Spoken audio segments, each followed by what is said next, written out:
tenemos que hablar con Ramiro de muchas cosas, sobre todo entender esa mente de un asesino, entender la mente de los hermanos, de todo lo que ha ido sucediendo y lo que se ha ido sabiendo en las últimas horas sobre el asesinato de Francisca Cadenas, pero también esa última hora sobre el crimen. ¿Por qué? Porque la última hora es que han encontrado sangre en la casa de los hermanos. Ahora sí, vamos a dar paso a nuestro querido amigo Ramiro y vamos a hablar de todo ello. Ahora sí, Buenos Ramiro, yo te días, escucho muy perfecto. buenos días, Dani, muy buenos días a todo tu público, encantado de estar con vosotros y nada, hoy aquí un nuevo caso, una nueva historia y nada, todas las preguntas que se puedan responder con gusto y pasaremos un momento, un momento agradable analizando nuestra vida, nuestro entorno y cómo es la mente humana nuevamente para intentar entendernos, comprendernos y llegar a conclusiones. Es Y sobre increíble, todo, es sí, increíble. y sobre todo, pues tener los ojos despiertos cuando veamos este tipo de personajes, porque poco a poco, en la medida que uno va teniendo contacto y haciendo este tipo de análisis, comienza a darse cuenta de cierto tipo de perfiles y demás. Así que estamos aquí para aprender, seguir aprendiendo y nada, bienvenidos. Pues sí, y bienvenido a ti a que estés aquí con nosotros y que nos des esa lección, como nos vas a dar hoy, de psicología. De psicología criminal, más que nada, ¿no? Ramiro, la historia creo que ya la conoces sobradamente. Hace 9 años fue asesinada Francisca Cadenas. Eh, Estaba en casa con la niña, con la hija de unos amigos, que eran las 11 de la noche y los amigos ya llamaron en la puerta, estaba cuidando a la niña. Y le dijeron, oye, que estamos aquí fuera. Y ella dijo, vale, pues acompaño a la niña y te la acerco y ya está, y os vais. Acercó la niña a esos padres y ya nunca más volvió a casa. Desapareció. A 50 metros de su casa desapareció. Claro, las primeras sospechas ya te puedes imaginar que cayeron sobre esa pareja que había ido a recoger a la niña. Pero después todo el pueblo fue señalando a determinadas personas. Muchas de ellas tuvieron que abandonar el municipio porque se vieron señaladas. Pero los verdaderos asesinos estaban únicamente a 25 metros de su casa. Ya de entrada, esto, o la primera pregunta que te quiero hacer al respecto con todo esto, ¿es más habitual de lo que parece tú ya como criminólogo y como psicólogo que una persona cercana sea la asesina de otra? O sea, quiero decir, siempre se ha dicho que de menos te tienes que fiar es de las personas cercanas. ¿Es así? En muchos casos sí, si analizamos muchos de los casos conocidos que famosos y demás, siempre o es una pareja, o es un vecino, o es un amigo, o es un familiar, Ujú. o en muchos casos, ¿no? Tenemos que analizar los casos y coincide desafortunadamente con esa premisa de que tenemos que a veces cuidarnos más de nuestro entorno que de los extraños. Y claro, lo que le pasa a Francisca, vecinos que creo que hasta lo había invitado a la De boda sus o a hijos. la boda de sus hijos, ¿no? Sí, Entonces, tal cual. aquí tenemos el típico caso de unos conocidos, comillas, amigos, que cometen un asesinato, que se aprovechan tal vez de la confianza que pudo haber dado Francisca y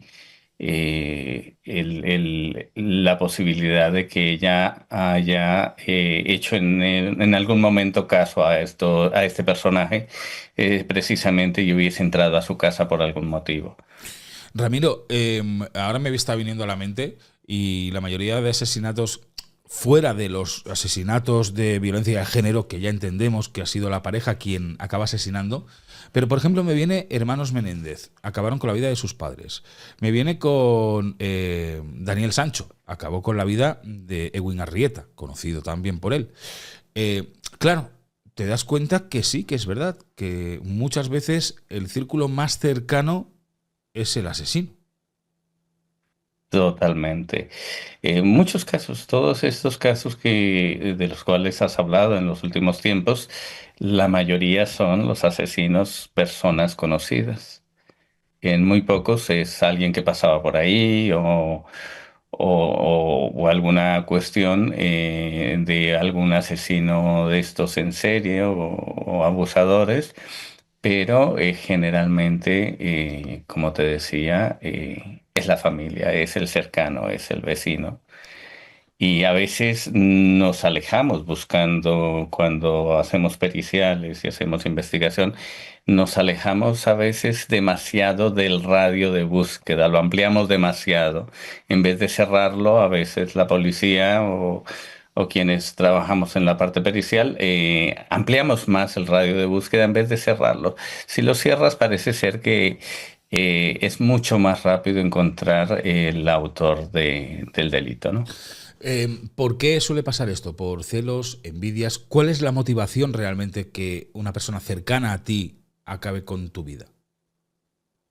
Bueno, hay muchos factores, a veces son económicos, otros son de tipo afectivo o de tipo trastorno afectivo, como en el caso de Francisca, ¿no? En el caso de Francisca, podemos observar en las conversaciones que tienen los hermanos podemos observar la obsesión que tenía el hermano menor por ella, ¿no? Había una especie de obsesión porque era una mujer guapa, una mujer que tenía pues algunos atributos que él perseguía o que él deseaba tener, entonces se genera esa fijación y se convierte ella en el objeto del deseo, tanto así que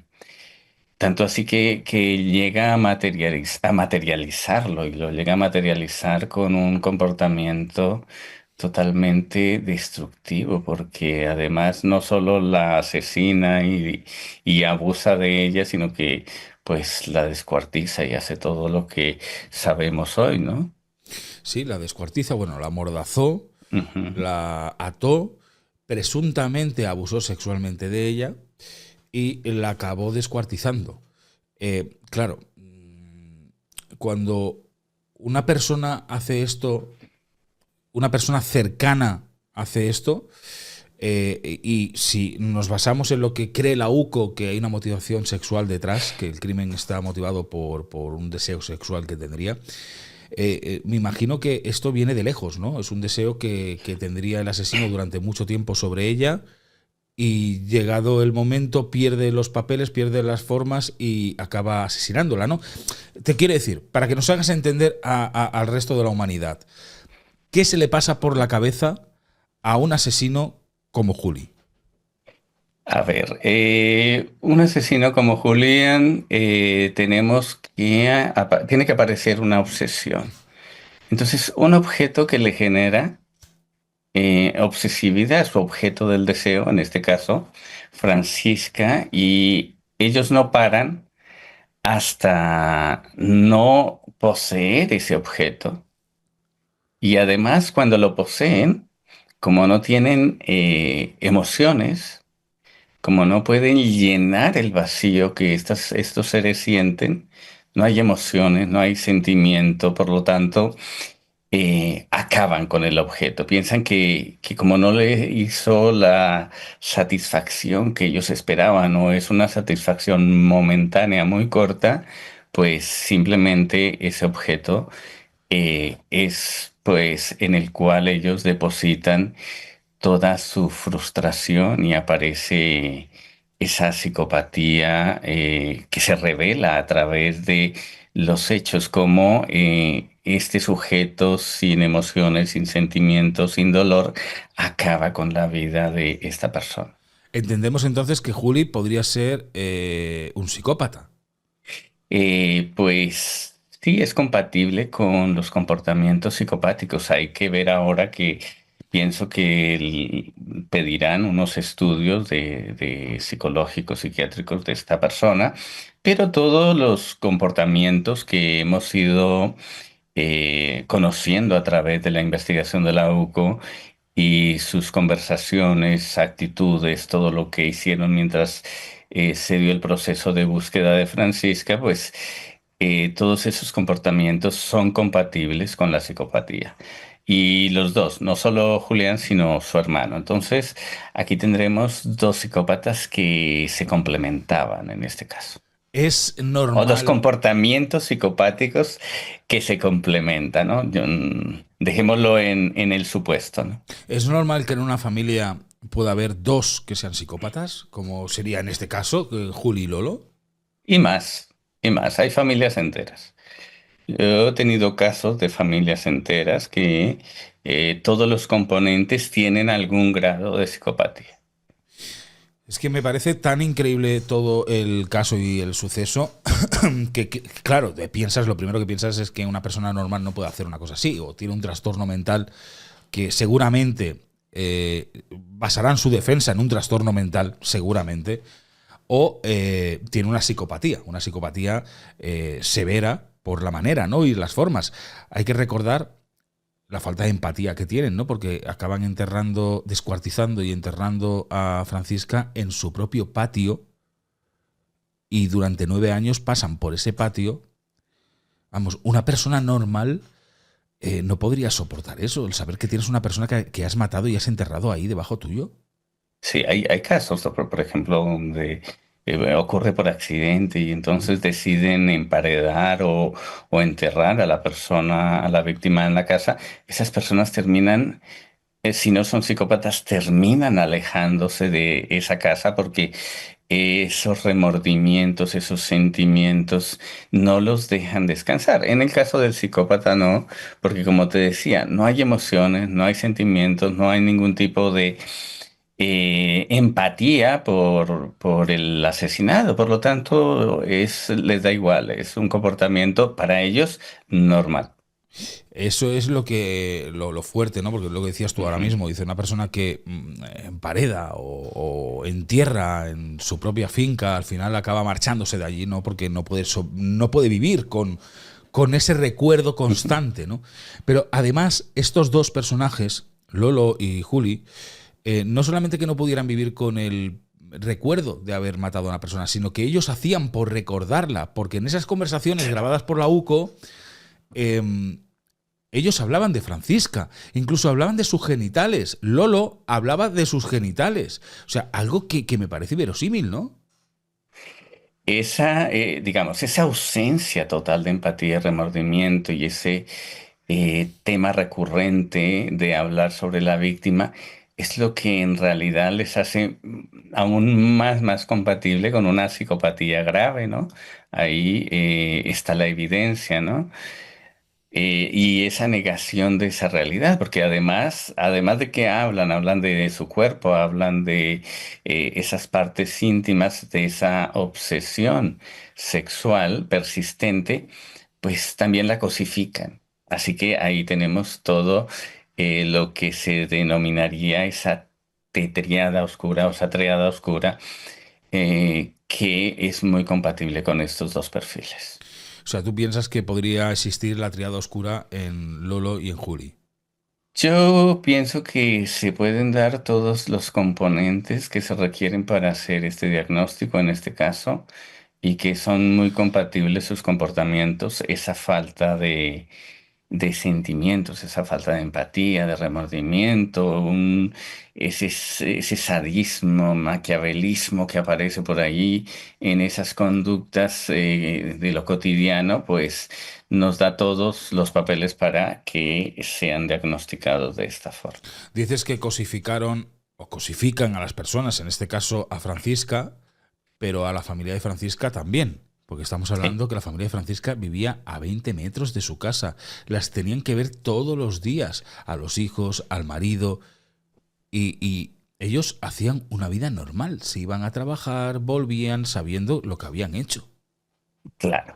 Tú te das cuenta de que aparece, por ejemplo, ese deseo sexual no satisfecho, que finalmente lo consuman de forma violenta, ¿no?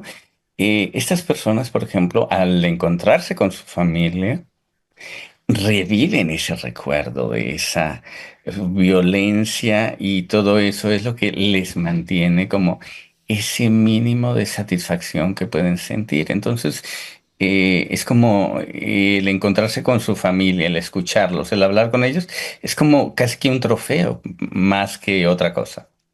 Es alucinante. Yo cada vez que veo casos de este tipo, la verdad es que alucino cada día más. Eh, Ramiro, si te parece, vamos a hacer una pequeña pausa, un alto en el camino respecto al crimen de Francisca. Ahora vamos a volver porque te quiero pinchar noticias, quiero que las veas, quiero que las analices con nosotros, sobre todo las últimas horas, las últimas noticias, como que han encontrado una motosierra en su casa 9 años después, con sangre. Acaban de encontrar sangre en la casa también. Ellos guardaban pelo, dientes y ropa interior de presuntamente de la víctima. Todavía se tiene que acabar de esclarecer esto, pero ahora, dentro de un momento, quiero que nos hables de todo esto. Antes, quiero decirte una cosa que nos has tenido consternados a todo el canal. Sabes que nuestra compañera, creo que la conoces, ¿no? A Chari, Sí. suscriptora del canal, moderadora del canal y, bueno, pues ha estado en muchos otros canales también y tal, pero es fiel a nosotros aquí, ¿no? El viernes pasado, viernes 13, el viernes pasado, su hija sufrió un accidente de tráfico y su hija falleció. ¿Vale? Ella está en directo ahora mismo, ¿eh? Porque quería ella escucharte qué es lo que puedes decir al respecto. Falleció en un accidente de tráfico el viernes pasado por la tarde porque un kamikaze se enfrentó a ella. Quiero decirte, un coche se puso en carril contrario, era un kamikaze y se dio un golpe mortal contra el coche de la hija de Chari, ¿no? Entonces, una de las cosas que me dice Chari, que lo necesita sobre todo, necesita escucharte y que le des una respuesta al respecto, porque yo me imagino que será una de las grandes dudas que queda en la familia, es por qué actúa de esa manera un kamikaze, qué se le pasa por la cabeza a un kamikaze para no solamente acabar con la vida de él mismo, que también falleció, sino para acabar con la vida de un tercero, ¿no? Que es en este caso la hija de Chari. Pues Chari, pues un saludo y ya hablaremos del tema. Me has dejado No totalmente. lo sabías, ¿verdad?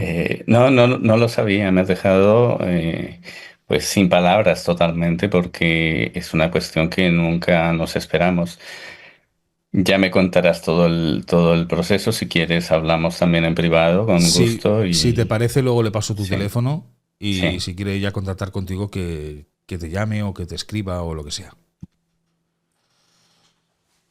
Pero perfecto. si quieres explicarle o explicar qué se le puede pasar por la cabeza a una persona que decide hacer eso, un kamikaze. Bueno, generalmente son seres que no tienen, digamos, un valor por la vida, ¿no?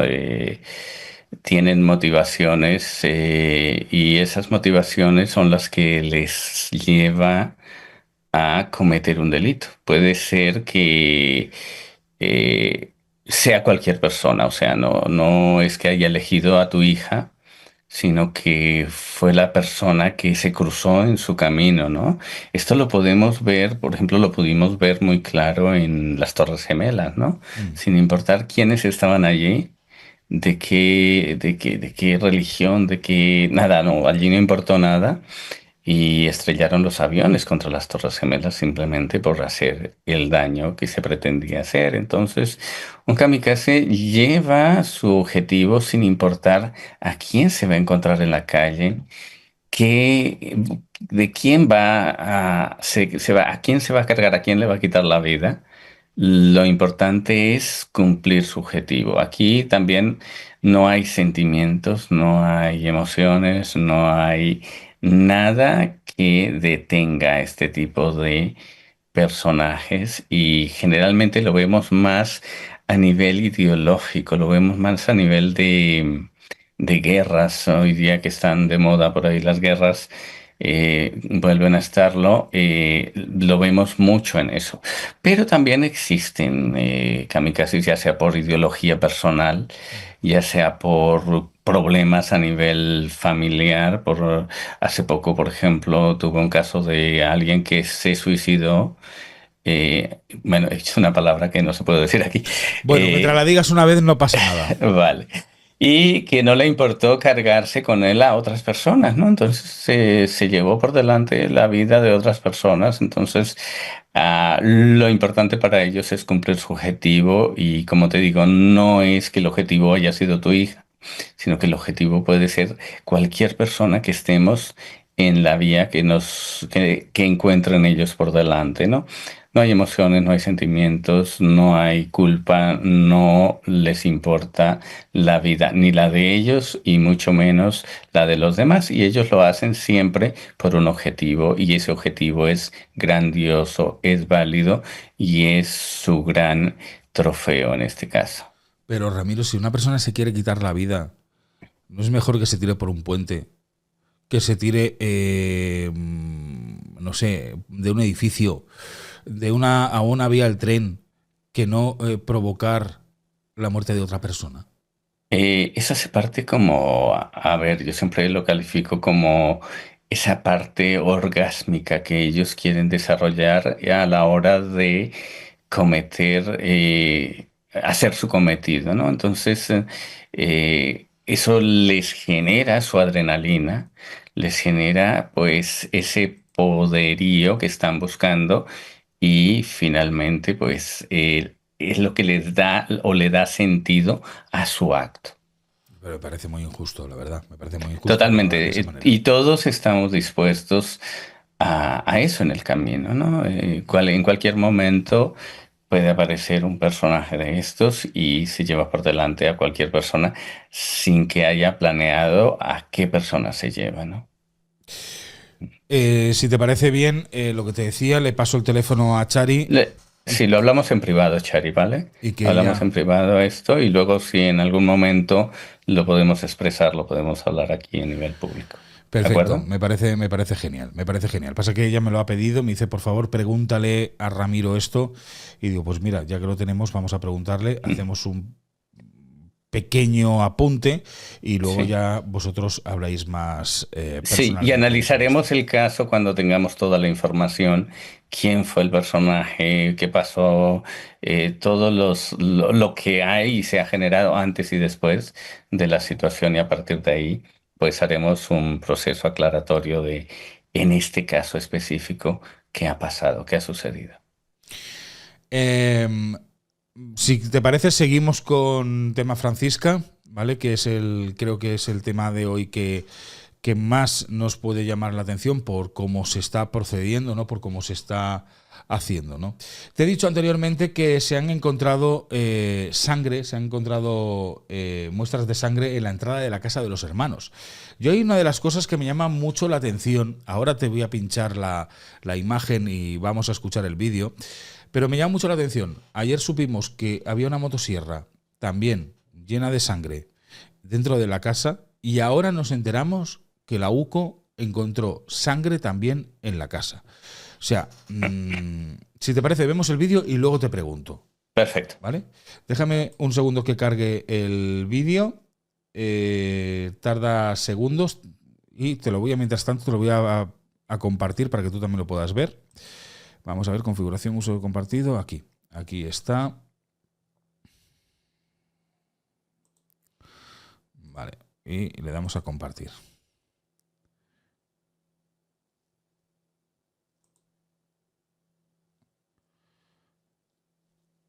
A ver si me deja hacerlo bien.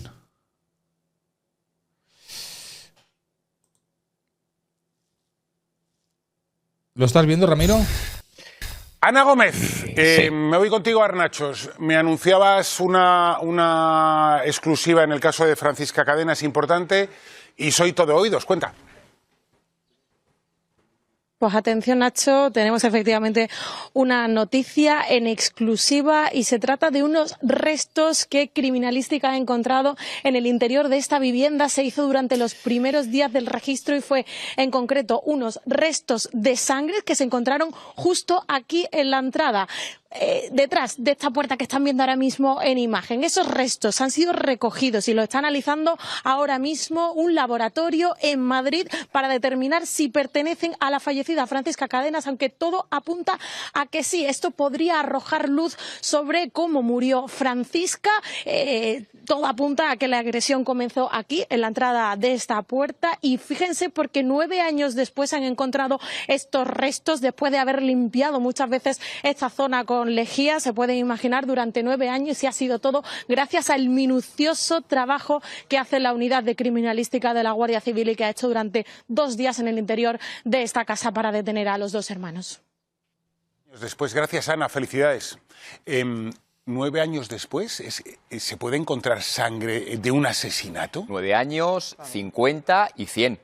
Evidentemente, claro que sí. A pesar de que hayan limpiado con lejía, hay sitios donde no... Sí. Hay, por ejemplo, si son materiales cerámicos, la porosidad del material ya implica que se puedan encontrar, o sea, que se almacenan ahí restos. En las llagas de la lechada, cuando la lechada no está bien hecha. No, incluso cuando está bien hecha. En los rodapiés, en las paredes, aunque se pinte. Es decir, si no hay una destrucción total del material, se puede encontrar sangre si se analiza con los reactivos necesarios. ¿Y qué interpretación desde un punto de vista de la investigación del homicidio o del asesinato? Pues fíjate que si eso es así... No es que sea así, es así. Bueno. Se ha encontrado sangre en la entrada, te lo acaba de contar Ana. Pero ahora hay que analizar que esa sangre sea de Manuela. Vale, ¿de quién va a ser? Francisca. De Francisca. No lo sabemos, pero hay que analizarlo. Hay que analizarlo y cuando sepamos que es de Francisca, entonces tendrá una interpretación mucho más lógica.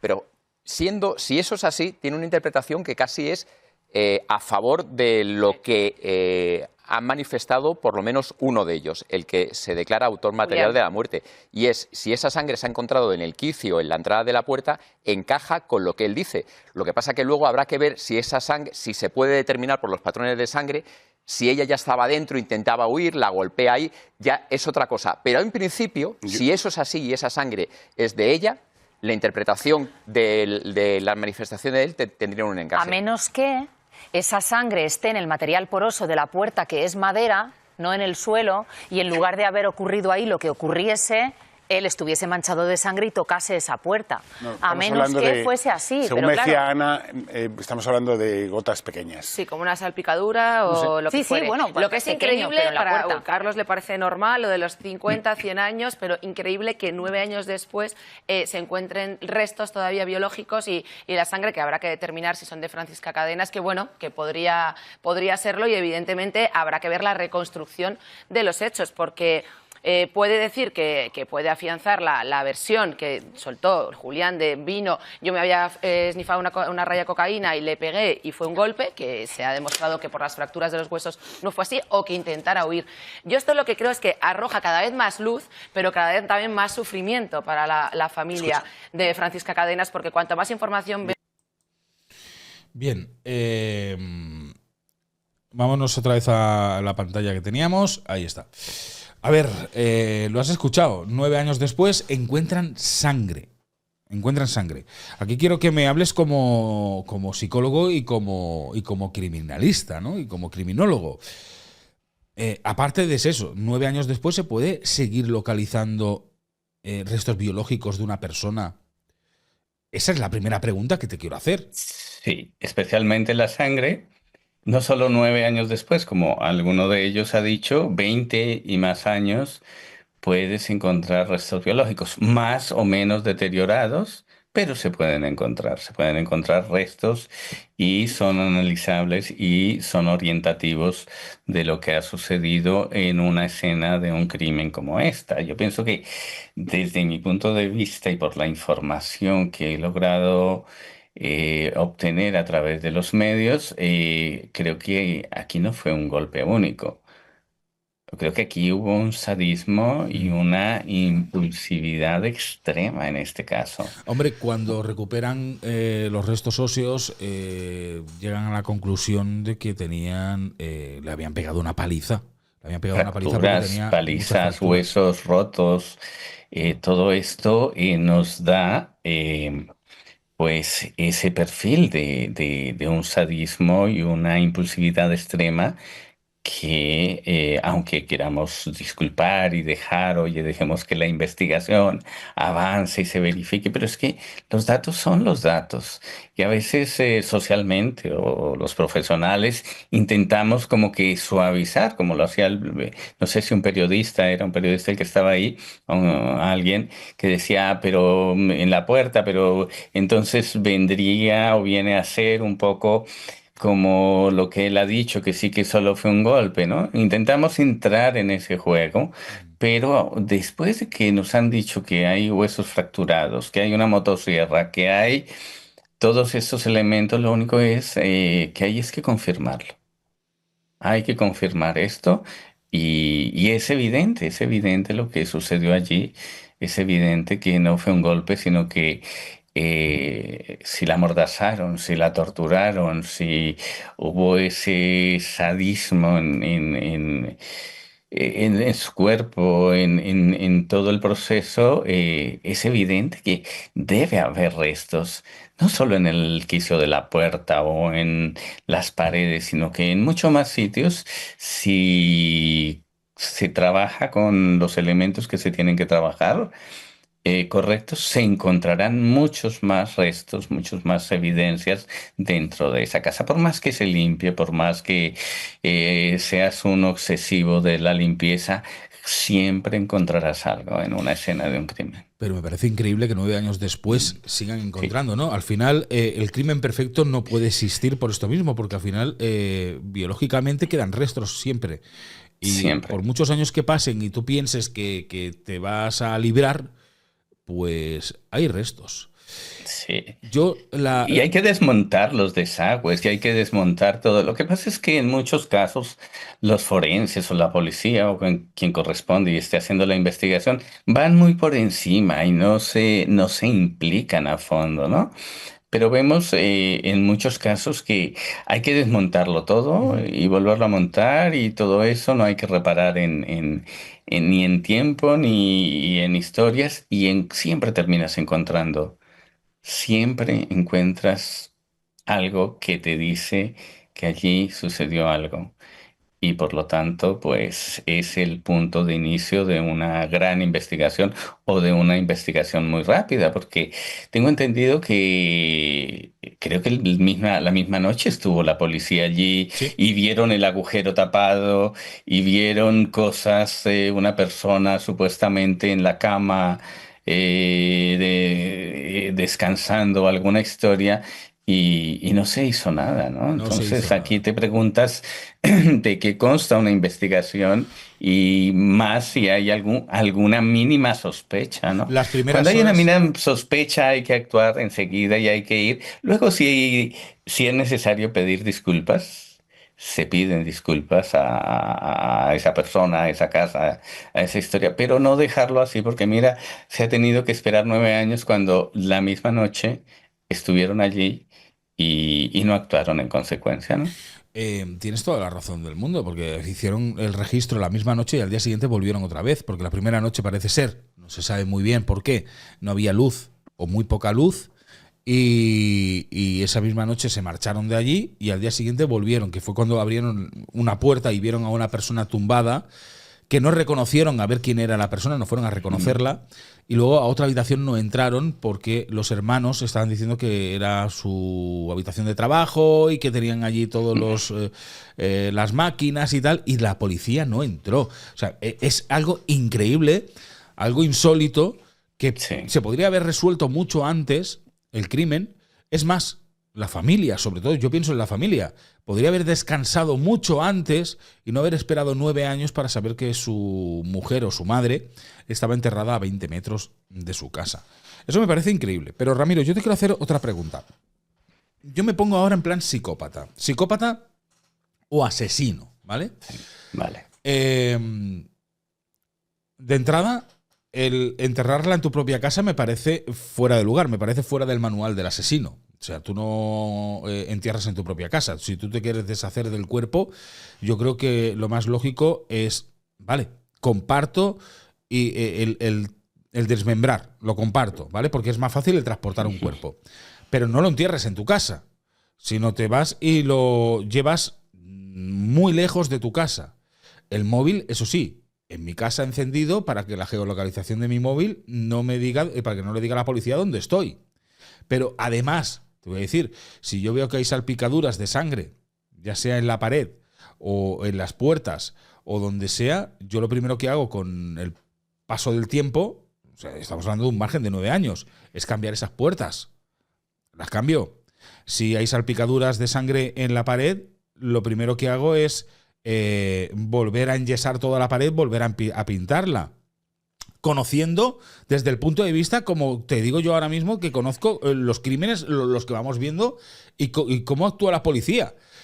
Pero lo que no voy a hacer nunca, nunca, nunca, nunca es guardar el arma del crimen, en este caso la motosierra que ha descuartizado a la persona que he matado, y guardarla en mi casa 9 años después y además manchada de sangre.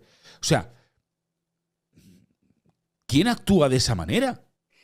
Esto es lo que hace que tú no seas psicópata, ¿no? Todo lo que tú has descrito. Yo limpiaría, yo haría, yo quitaría, yo no enterraría, ¿no? En este caso, por ejemplo, es muy llamativo porque la han enterrado en su propia casa porque aquí había una obsesión sexual. No tenemos que perderlo de vista, ¿no? Por lo tanto, cuando los obsesos sexuales entierran a su víctima, hay casi que un ritual a través de ese proceder, de esa forma y de ese fondo. Entonces, el tenerla ahí cerca, y como te das cuenta, por ejemplo, que encontraron pelos, encontraron ropa, Sí. encontraron cosas, hay una obsesión sexual que ya hablaremos más adelante, y por esa razón es como el lugar elegido porque ahí tienes tu trofeo, tienes su objeto del deseo, lo tienes a la mano siempre. Yo te decía, yo participé en una investigación de un crimen donde este sujeto congelaba a sus víctimas Ujú. en un congelador para tenerlas a la mano para sus apetencias sexuales después de asesinarla, ¿no? Por lo tanto, buscan espacios, buscan tener a sus víctimas cerca porque eso les ayuda a llenar ese vacío sexual y a satisfacer su objeto del deseo, que en este caso era Francisca, y era su obsesión. Y Que- estaba ahí a la mano, cerca, con sí, él. sí, al lado, bueno, abajo de él.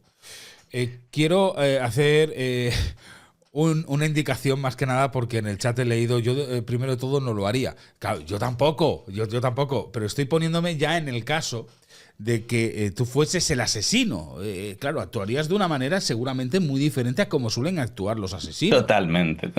No se puede comparar. O sea, no puedes tú comparar cómo lo harías tú, que no eres una persona ni tienes esa obsesión sexual, ni tienes ese maquiavelismo, ni ese sadismo, ni esa psicopatía.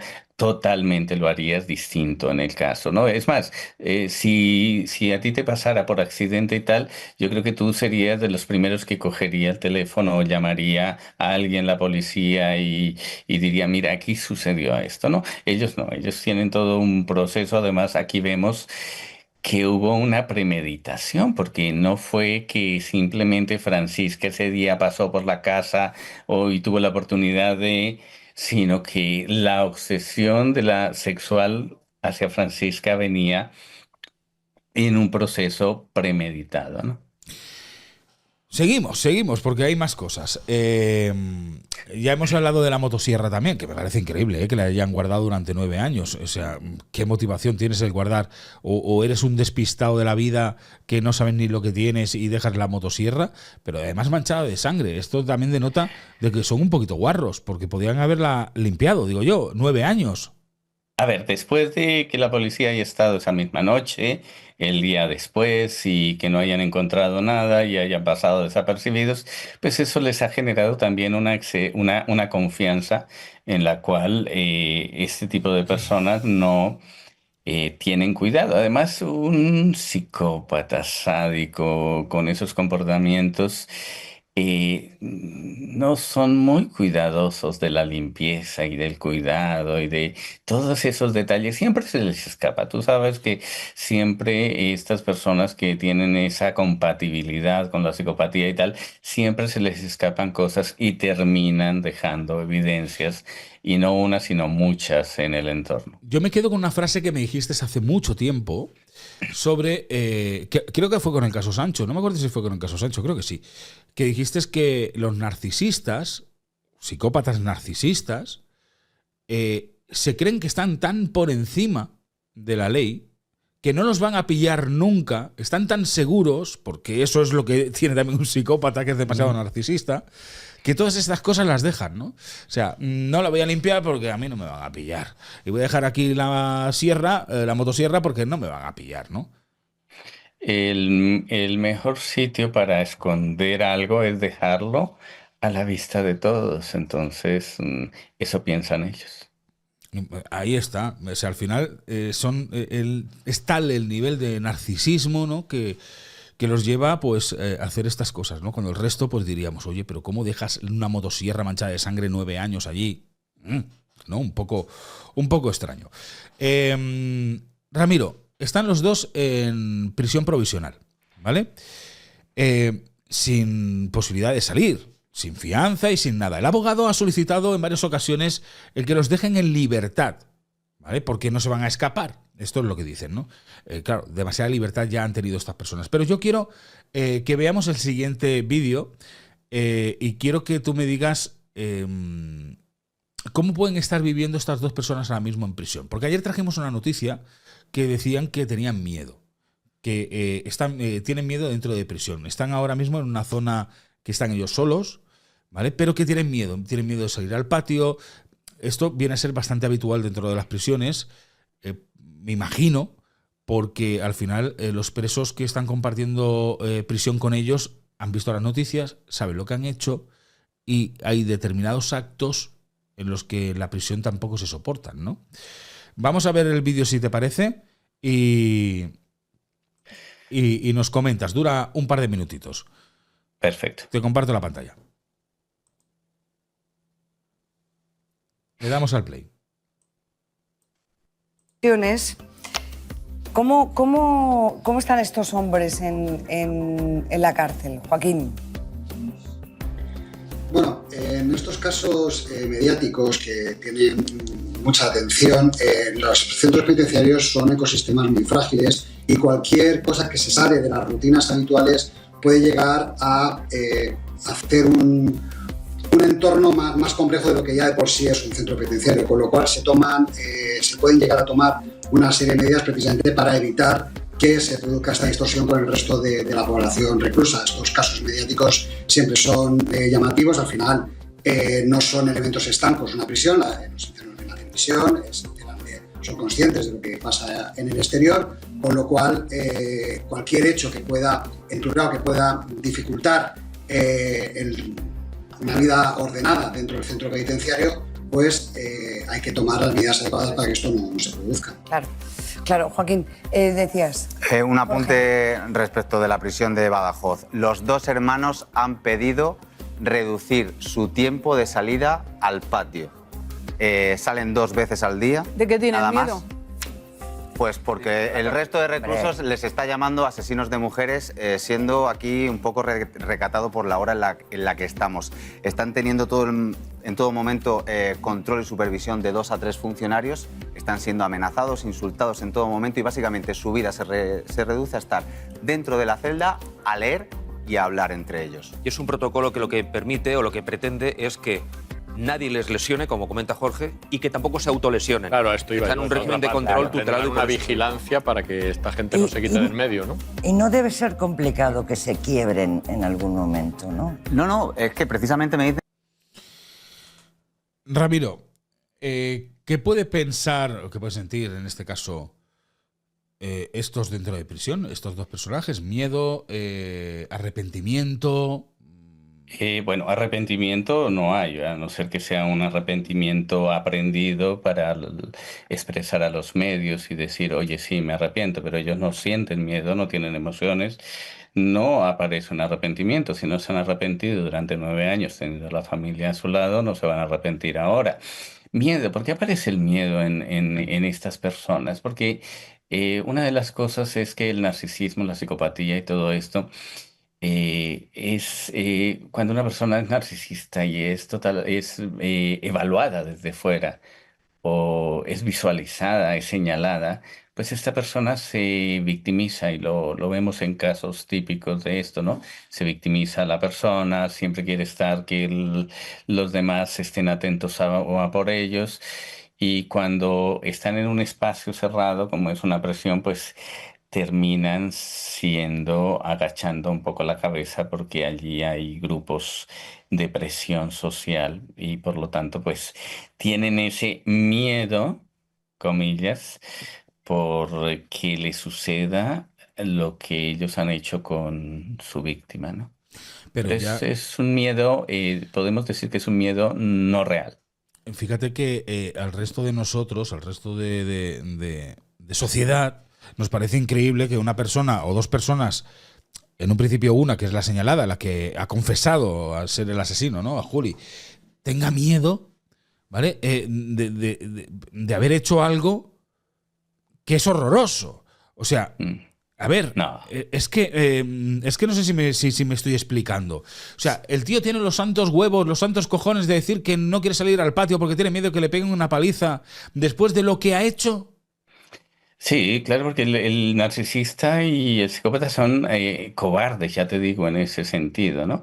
Él es valiente frente a su víctima o a sus víctimas. Él es todopoderoso, pero cuando se trata de un grupo social que hace presión sobre ellos y tal, pues ahí se sienten pequeños y buscan apoyo, buscan se victimizan ellos para dar pena, dar lástima y es una forma que ellos tienen para contrarrestar, digamos, su forma de sentir y de pensar, ¿no? Me parece vergonzoso, de verdad. Me parece vergonzoso que pidan, totalmente. Que pidan que aislados, que no si pueden reducir las horas de patio después de lo que han hecho.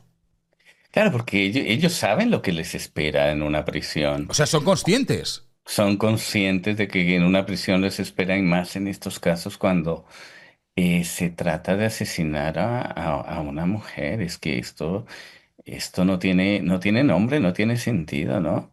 Aquí el DSM-5 se queda corto cuando hacemos un análisis de este tipo de comportamientos que tenemos algunos o que se tienen en la humanidad, ¿no?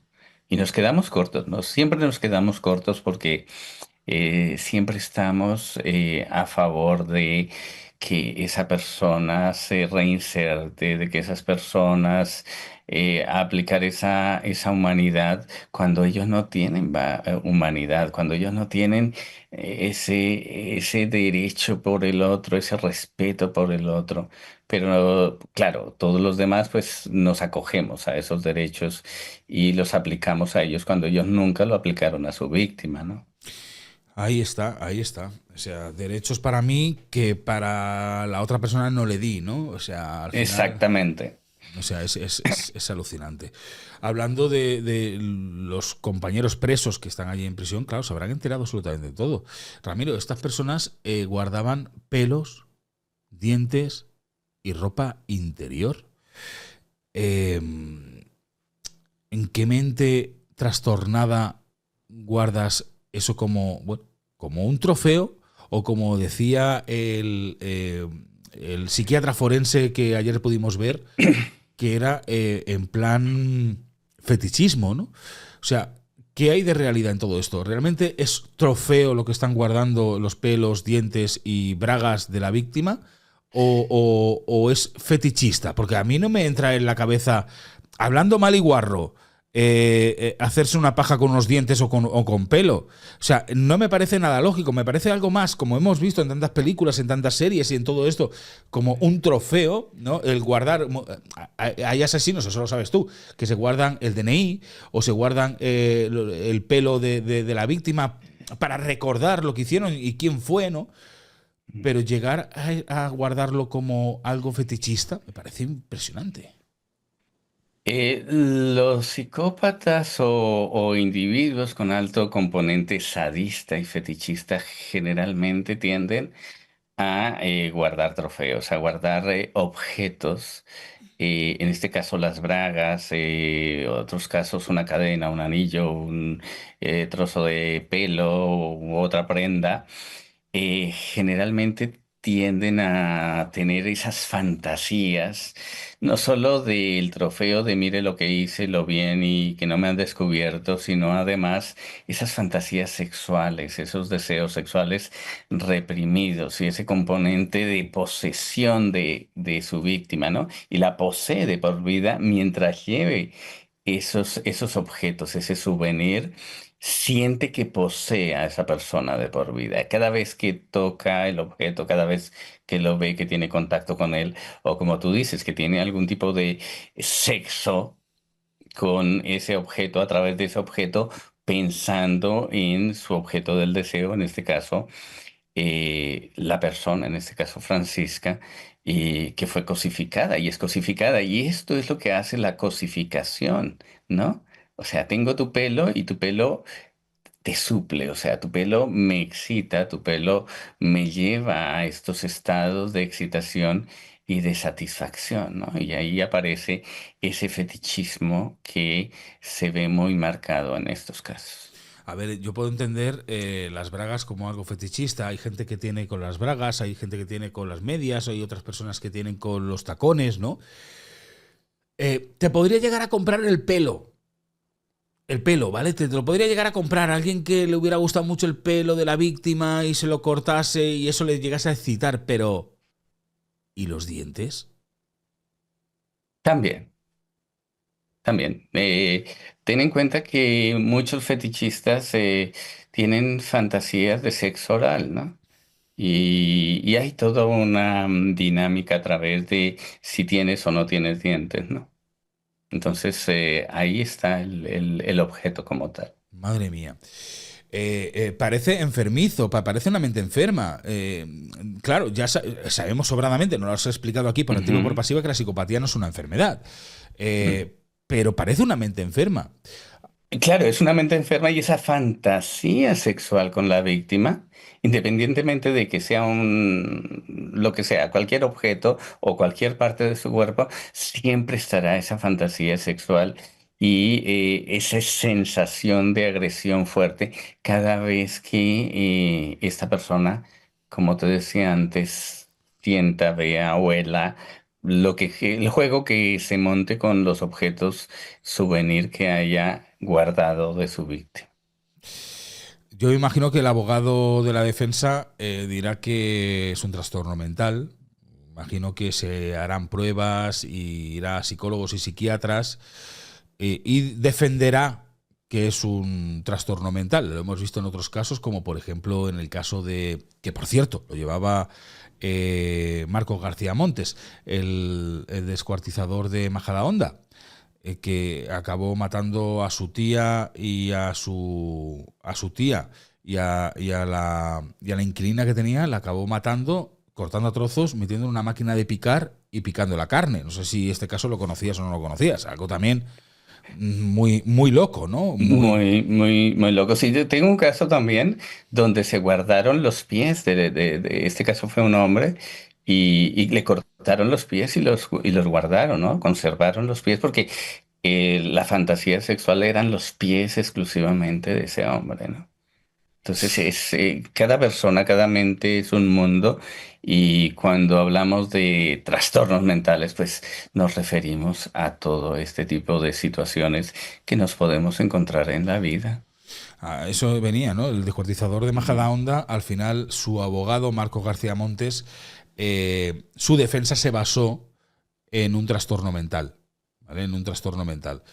Ahora no me acuerdo cómo quedó, creo que no le dieron importancia a la defensa en el trastorno mental, pero que se basó en eso también, ¿no? Y yo me imagino que aquí el abogado también irá a por esas, ¿no? Porque cuando un crimen es tan raro, es tan sádico, es tan, como quieras llamarlo, me da igual, psicótico, siempre se van a basar en el trastorno mental para reducir la pena.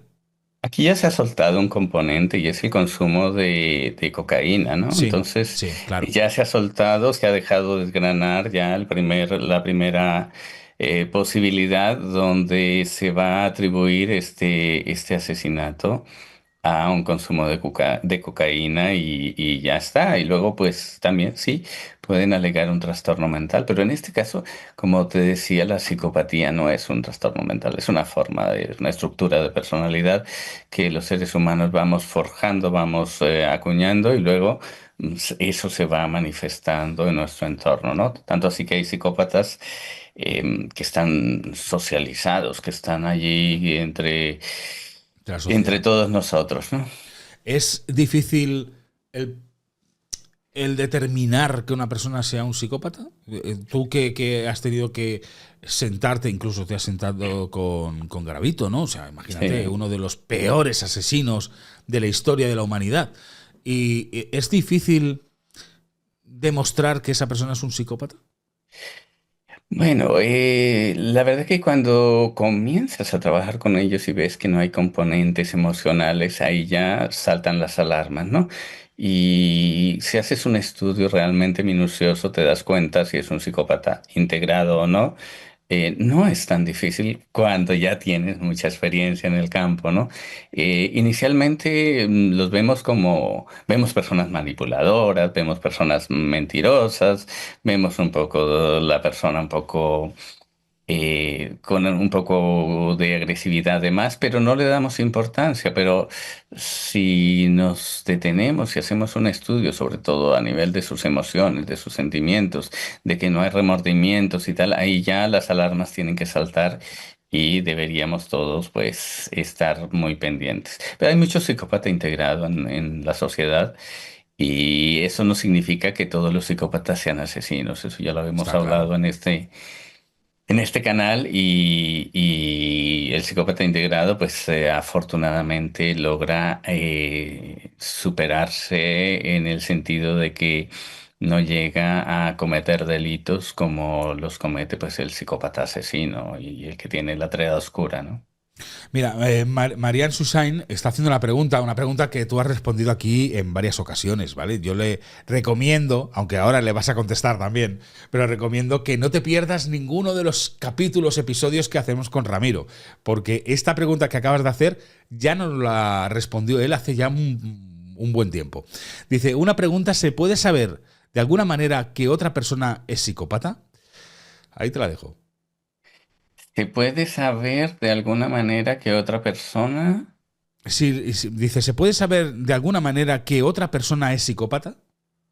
Bueno, sí, cuando ves que una persona no tiene sentimientos y no tiene emociones, no directamente sabes que es psicópata, pero como te decía, ahí ya pueden saltar las alarmas y puede comenzar uno a hacer un estudio y unas deducciones de qué está pasando aquí, por qué esta persona no tiene sentimientos, por qué no tiene emociones.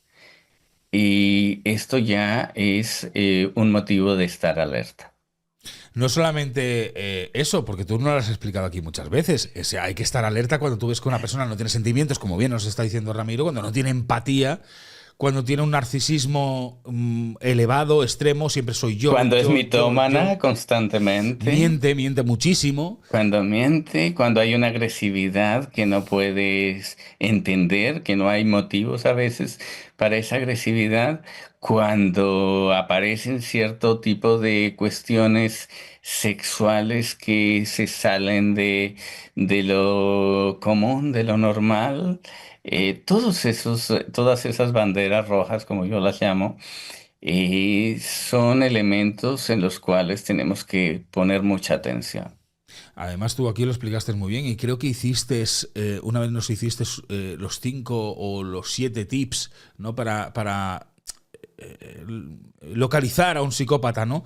O un psicópata integrado, ¿no? En la sociedad, como tantas veces hemos hablado y hablabas tú anteriormente. Pero también nos dijiste una vez una cosa que yo creo que es muy, muy bueno de ver. La psicopatía se puede empezar a ver desde muy pequeño. Cuando los niños empiezan a maltratar a animales, empiezan a maltratar a las plantas, ¿no? Sí, empiezan a no mostrar sentimientos, empiezan a mentir sin necesidad, empiezan a tener comportamientos de mucha frialdad hacia sus padres o hacia ciertas circunstancias en las cuales se debería de sentir ternura, compasión y demás, esos sentimientos y emociones positivas que existen en el ser humano. Entonces, eso se ve muy claro en los niños. En los niños es mucho más fácil detectarlo. Es más fácil de detectarlo. Fíjate que Marian nos dice, que es la que te ha hecho la pregunta, dice, entonces puede ser que yo haya vivido con un psicópata. Pues Marian, es más común de lo que te imaginas, porque ya lo explicó Ramiro y lo ha explicado aquí en varias ocasiones, hay dos tipos de psicopatía. O sea, el psicópata que conocemos, el asesino que mata y al final es un psicópata, como el psicópata integrado, que no tiene por qué matar a nadie. Corrígeme si me estoy equivocando, pero deja cadáveres por su paso, quiere decir que destroza la vida a otras personas. Exactamente. El psicópata integrado deja cadáveres vivientes, todos vivientes, o medio muertos, como decimos en nuestro argot, y es que se cargan a la persona en todos los aspectos y luego se marchan y se van a por la siguiente víctima, ¿no? A nivel afectivo, a nivel económico, en cuanto a relaciones sociales, en cuanto a relaciones de todo tipo, y terminan con la persona y luego se van a por el siguiente, cuando ya han dejado a esa persona totalmente destrozada y destruida. Ahí está. Pues es probable que hayas podido estar con un psicópata, es probable. Un psicópata integrado, que haya estado dentro de la sociedad, que es difícil de poder detectar, pero tú que vivías con él, pues seguramente esos tips que te ha comentado Ramiro, pues seguramente te pueden decir mucho de esa persona, esa falta de empatía, esa agresividad, ese narcisismo, o sea, todo eso te puede llegar, que mienta más que habla, o sea, que todo sea una mentira, que digas tú, pero ¿por qué me mientes con esto, no? ¿Qué necesidad tienes de mentir, no? Al fin y al cabo, hay mucha gente que es así. ¿Y el porcentaje se sabe, Ramiro, de la sociedad? ¿Qué porcentaje puede haber de psicópatas? Bueno, se habla de porcentajes muy altos. Hay un psiquiatra que además hay un vídeo en YouTube que hablaba que habían unos 6.000 psicópatas más o menos en nuestro entorno en España, ¿no? 6.000 psicópatas integrados, un promedio, ¿no? Hay porcentajes, unos más altos, otros menos, pero sí, hay mucho psicópata integrado, hay mucha psicopatía integrada. Y en hombres y en mujeres se dan en los dos sexos y realmente pues son personas que siempre están en función de destruir al otro. Perdona que nos estemos desviando un poco del tema, pero es que está importante porque Marian sigue aquí hablando y dice, todos los tips que han dicho me suenan. O sea, va diciendo que ya le empieza a sonar, pues entonces seguramente estaría con un psicópata integrado. ¿Es verdad que son más maquiavélicas las mujeres psicópatas que los hombres psicópatas?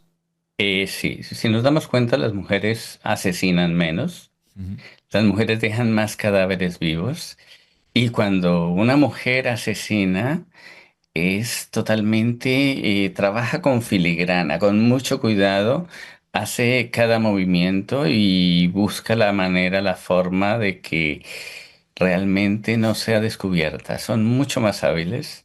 Claro, porque son más de pensar, más de... Son más inteligentes que nosotros, la verdad. Exactamente. Nosotros somos más primitivos, más primarios, pasamos por encima de muchas cosas, no nos damos cuenta de...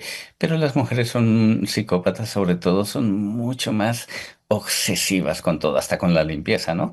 Vea un crimen de una mujer psicópata allí y te cuesta muchísimo realmente encontrar una evidencia, por ejemplo. Bueno, porque ahí sí que está todo como los chorros del oro, ¿no? Mira, el de Angie, por ejemplo, para no irnos más lejos, el crimen de Angie.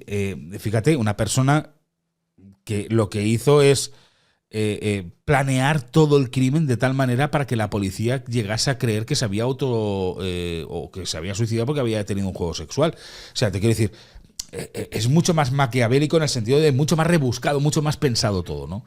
Totalmente, se toman su tiempo, se llevan su tiempo, lo planean con todo lujo de detalles y además utilizan técnicas muy que no son tan evidentes, ¿no? Van allí y le hacen la llave del mataleón o ese tipo de cosas, sino que utilizan otro tipo de técnicas mucho más eficaces, efectivas y además progresivas, ¿no? Bueno, para volver al caso de Angie, si te acuerdas perfectamente, ella llama a la amiga, se la lleva a un apartamento, le echa un líquido en la bebida, la amiga se queda medio groggy, le pone una bolsa en la cabeza.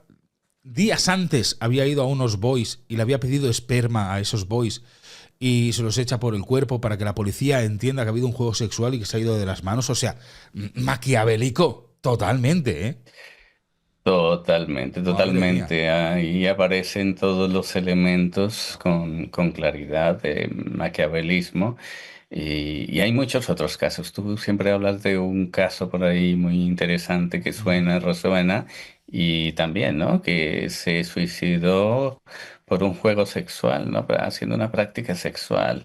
Y cuando se habla de estos suicidios con práctica sexual y tal, ahí detrás se puede hacer una lectura muy amplia de que puede haber indicios claros de que hay detrás de eso hay un tipo de asesinato con este tipo de psicopatía y demás.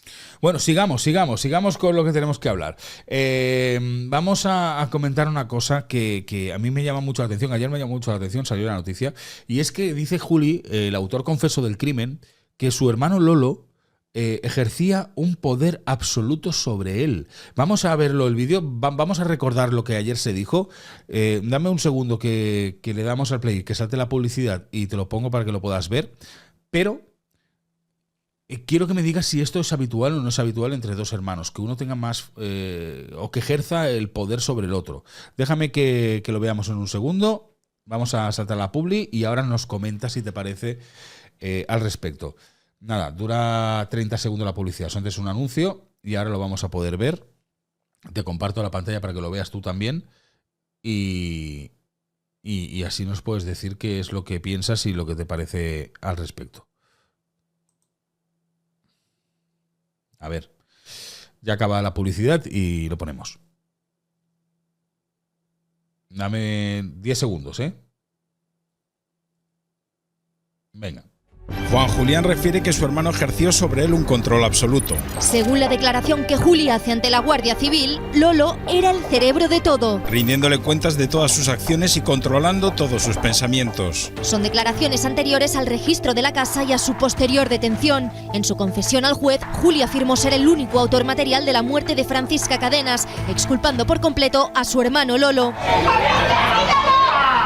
Pero días antes, cuando habla con la Guardia Civil, su discurso es bien distinto. La Guardia Civil constata que Juli era una marioneta en las manos de Lolo. Tenía por costumbre salir cada día, en un par de ocasiones, a verificar la cerradura de la vivienda, de la puerta exterior, que así se lo indicaba a su hermano Lolo. Ya lo ven, una acción tan simple como revisar una cerradura estaba supervisada por Lolo, según declaró su hermano. Pero el control iría más allá. Que la gestión de las facturas y de los gastos familiares los lleva a su hermano Lolo. La economía familiar también estaría gestionada por Lolo, unas declaraciones que dan a entender que Juli estaba bajo la influencia de su hermano. La Guardia Civil, por tanto, sospecha, según ha sabido este programa, que Lolo no solo participó en la muerte de Francisca, sino que habría movido los hilos para mantener el engaño durante 9 años.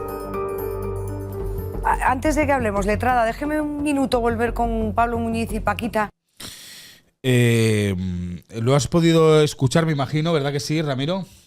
Perfectamente. Sí, en las dinámicas psicopáticas familiares o fraternales, generalmente el hermano mayor o el padre o la madre, el que ejerza de figura referente, pues ejerce el papel de líder, ¿no? Y el otro pues entra en el proceso de sumisión.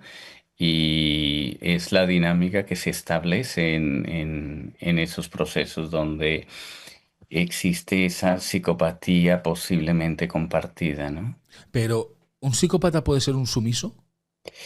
Un psicópata puede ser un sumiso. Lo vimos en un caso que ahora se me olvida el nombre, hace poco, de unos hermanos, que el hermano, que salió una serie hace poco sobre el tema, que asesinaron a los padres Los hermanos Menéndez. Los hermanos Menéndez, ¿no? Y vemos la sumisión del hermano menor frente al liderazgo del hermano mayor. Entonces, siempre se generan esos roles y esa dinámica donde el menor hace de sumiso y es el que obedece, el que hace, el que ejecuta, ¿no? La otra es la mente más pensante. Y la mente como que lo ordena, lo organiza todo. Si no estoy mal, el hermano mayor le recriminaba al menor sobre lo que hacía todo el día pensando en la Francisca, ¿no? La obsesión que tenía. Cierto. Recuerdo alguna palabra que se usa mucho aquí en Alemania, el fun, fun, fun, ¿no? Como la función de todo el día quiere estar teniendo relación con ella y pensando en ella y haciendo esa obsesión sexual que tienes. Y entonces ahí aparece, ¿no? Esa mente del hermano mayor como la mente que, comillas, la conciencia, ¿no? Y luego el consejo que le da, ¿no? La tendrías que pinchar o algo así. Sí. La tendrías que pinchar. Entonces ahí se ve esa relación de poder. Es evidente, es clara. Y pues supongo que eso lo analizarán allí durante el juicio y lo tendrán en cuenta. O espero tengan en cuenta todo esto. Yo pienso que casos como este deberían de darse una prisión permanente revisable. Porque es que no podemos seguir en este plano, en este universo, con ese tipo de conductas, sobre todo hacia ese tipo de asesinatos, ¿no? Asesinar mujeres, porque sí, ya está, ¿no? Y no hay nada no hay ninguna ley ni nada, todo lo contrario. Es gente que va, sale y se va de rositas y ya está. Eso es. 5 o 6 años, penas rebajadas, todo lo que tú quieras, y no hay unas condenas ejemplarizantes que deberían de existir. ¿No crees que esto que acabamos de ver, que dice que su hermano ejercía poder absoluto hacia él, no es también a lo mejor una de las bazas que puede utilizar la defensa para decir que era en cierta manera una marioneta, que el culpable de todo hubiera sido Lolo? Sí, esto da lugar a este tipo de análisis, pero espero que el juez y los fiscales no entren en este tipo de juegos, porque hoy día se alega o demencia o trastorno mental o todo este tipo de cosas, pero es que estamos hablando de comportamientos que son compatibles con la psicopatía. Y la psicopatía no es una enfermedad y no es una forma de eximir este tipo de crímenes, ¿no? Por lo tanto, yo pienso que deberíamos crear un poco de conciencia de casos como estos, porque no es posible que esto se repita una y otra vez y no tengamos una forma de evitar muertes como este tipo. Si hubiese una justicia, unas condenas ejemplarizantes, yo creo que este tipo de personajes se lo pensarían, porque date cuenta que ahora sí que tienen miedo de estar en una prisión. Ahí tenemos como un estímulo-respuesta, ¿no? Al llegar a la prisión, ahí sí tienen miedo, ahí sí se quiebran y ahí sí no quieren salir al patio porque tienen miedo de estar allí dentro, porque saben lo que les puede pasar, ¿no? Por lo tanto, si ponemos condenas ejemplarizantes, si ponemos prisiones permanentes y ese tipo de historia, yo creo que sería una forma de apalear un poco este fenómeno donde las muertes de las mujeres salen casi que gratis. Eso es. Totalmente de acuerdo, no te puedo decir más que totalmente de acuerdo en lo que estás contando. Ramiro, ¿es bastante habitual entre hermanos que uno ejerza el poder sobre el otro? Sí, es muy habitual y más cuando hay este tipo de conductas que, vuelvo a repetirte, compatibles con la psicopatía. Es muy habitual. Aparte, ¿siempre suele ser el que ejerce el poder el hermano mayor?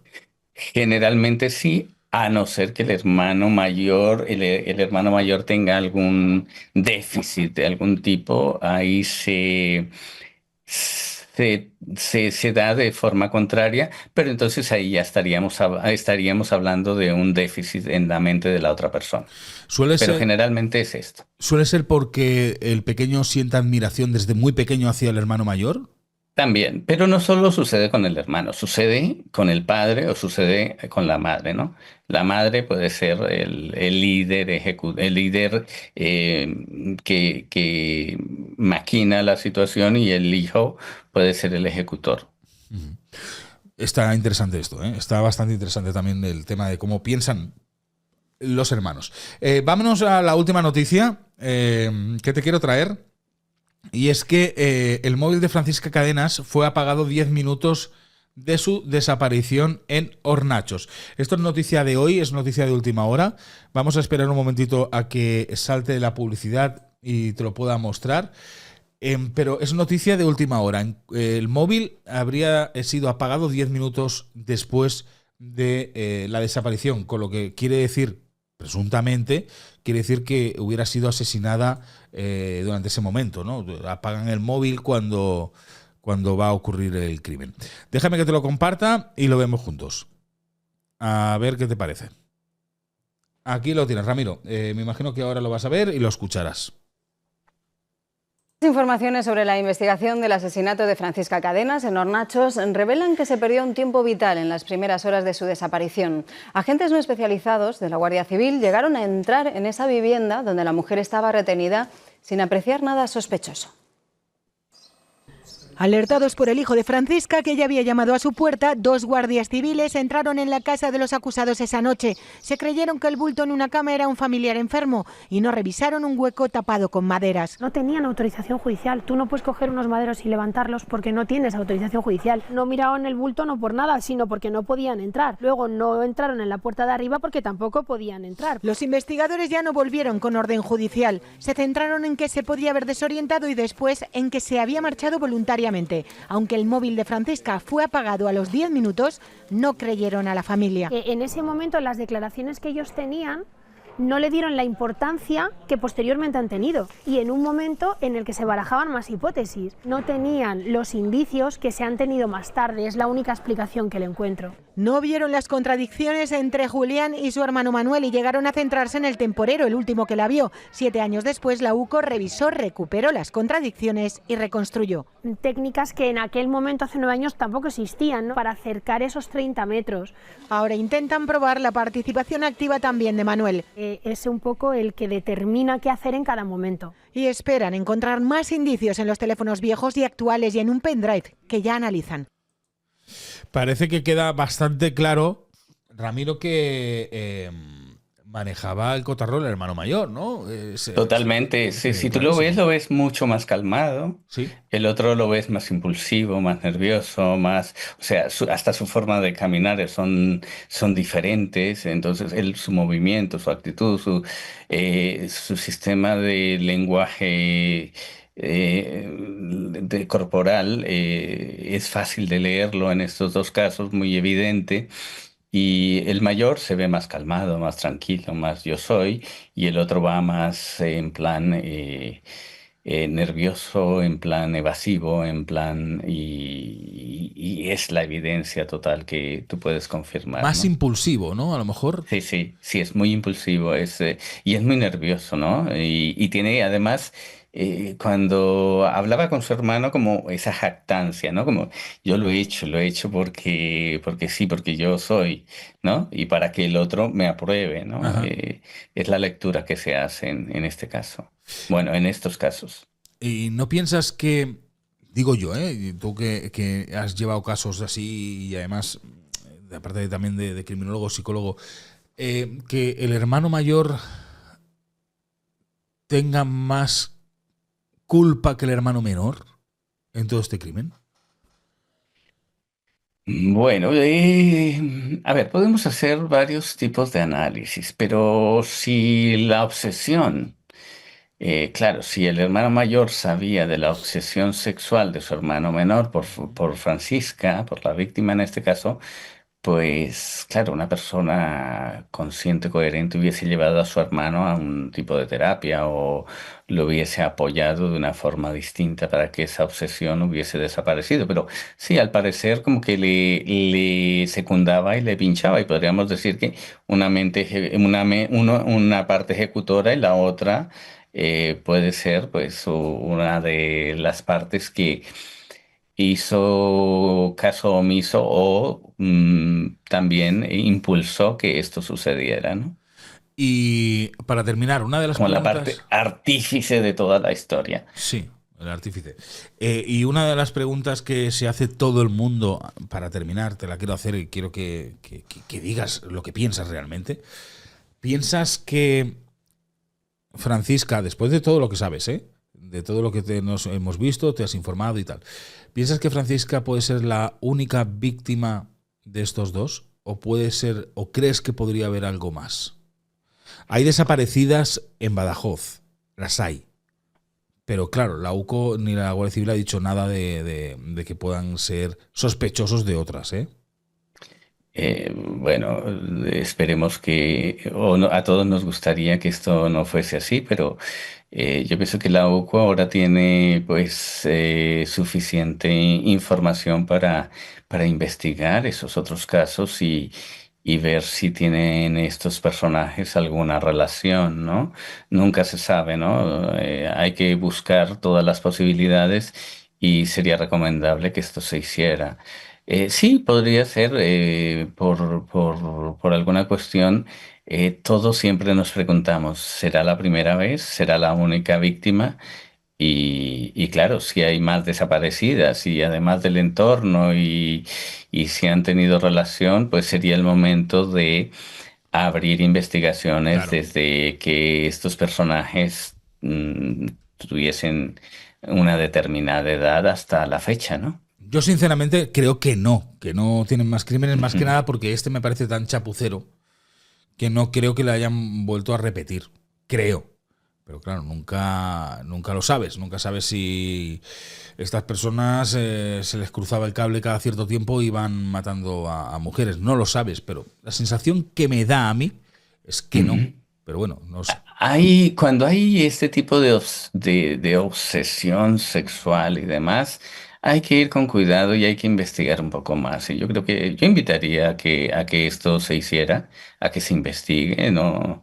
Bueno, se pierde a veces, no se pierde tiempo, pero a veces buscando unas cosas se encuentran otras, ¿no? Y a veces cuando buscamos lo que no conocemos, encontramos lo que no se nos ha perdido, y eso es válido dentro del proceso criminológico. Totalmente. Ramiro, un placer que nos hayas acompañado este viernes. Igualmente. Sé que ayer fue un poco atraco. Te dije, Ramiro, mañana te quieres venir, no sé qué. Estoy viajando, ¿no? Me dijiste, estoy viajando. Digo, bueno, si puedes, bien. Si no, pues ya nos veremos otro día. Pero quería tratar este tema contigo porque la gente me lo pedía ayer. Me decía, ostras, trae a Ramiro, que Ramiro seguramente nos dará más luz en toda esta oscuridad. Bueno, pues a ti por tu invitación, muchas gracias, a tu público, y nada, por aquí volveremos siempre que se pueda y que tengamos casos que analizar y aclarar, y poco a poco vamos aprendiendo. Veo que ya tú manejas muy bien todo lo de la psicopatía, Bueno. genial. Entonces, He tenido un buen aquí profesor. estaremos. He tenido un buen profesor. Aquí estaremos, un abrazo a todo tu público y nos vemos pronto. Ramiro, un abrazo, cuídate mucho. Y Igualmente. le paso tu teléfono a Chari, ¿vale? Perfecto. Cuídate. Un abrazo. Hasta luego, Gracias. amigo. Chao.